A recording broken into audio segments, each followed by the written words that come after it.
সম্মানিত হাজিরিন, কিছুদিন আগে ঢাকার ওই বড় মসজিদ থেকে যখন ইসকনের ব্যাপারে, সন্ত্রাসী জঙ্গি সংগঠন ইসকনের ব্যাপারে হিন্দুত্ববাদী বিরুদ্ধে যখন ওই ইমাম মসজিদের মিম্বার থেকে কথা বলেছে, কথা বলার কারণে এই সপ্তাহের ভিতরে এই আলেমকে তারা গুম করে ফেলেছে।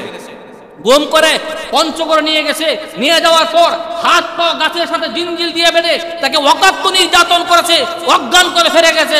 তারা যদি পারতো তাহলে তাকে ভারতে পাঠিয়ে দিত, কিন্তু ভারত পাঠাইতে পারে নাই।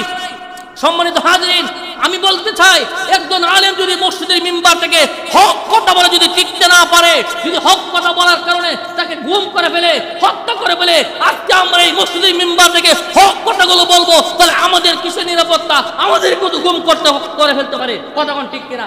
আমাদেরকেও হত্যা করে ফেলতে পারে।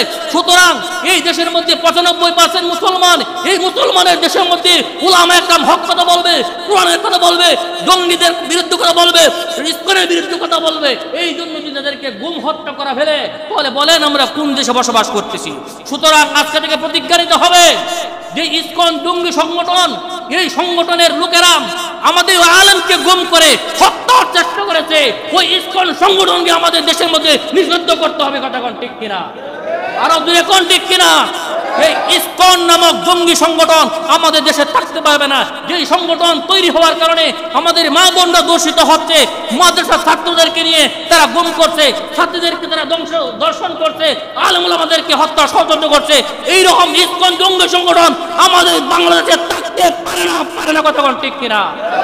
সুতরাং এই জঙ্গি সংগঠন ইসকনকে নিষিদ্ধ করতে গিয়ে, বাংলাদেশকে উৎখাত করতে গিয়ে যদি একদম ডাক দেয়, আর এই জঙ্গি সংগঠন নিষিদ্ধ করতে গিয়ে যদি আমরা মুসলমান হয়ে ইসলামের জন্য, মুসলমানের জন্য যদি বুকের তাজা রক্ত দিতে হয়, তারা লোককে যাচ্ছেন হাত তুলে দেখান। নারায়ে তাকবীর, নারায়ে তাকবীর। ইসলামের শত্রুরা জঙ্গি সংগঠন নিষিদ্ধ করতে হবে, জঙ্গি সংগঠন নিষিদ্ধ করতে হবে। নারায়ে তাকবীর। আল্লাহ রাব্বুল আলামিন আমাদের সবার এই সূচনাকে ইসলামের জন্য কবুল করুক, আমিন। ওয়া আখিরু দাওয়ানা আলহামদুলিল্লাহ।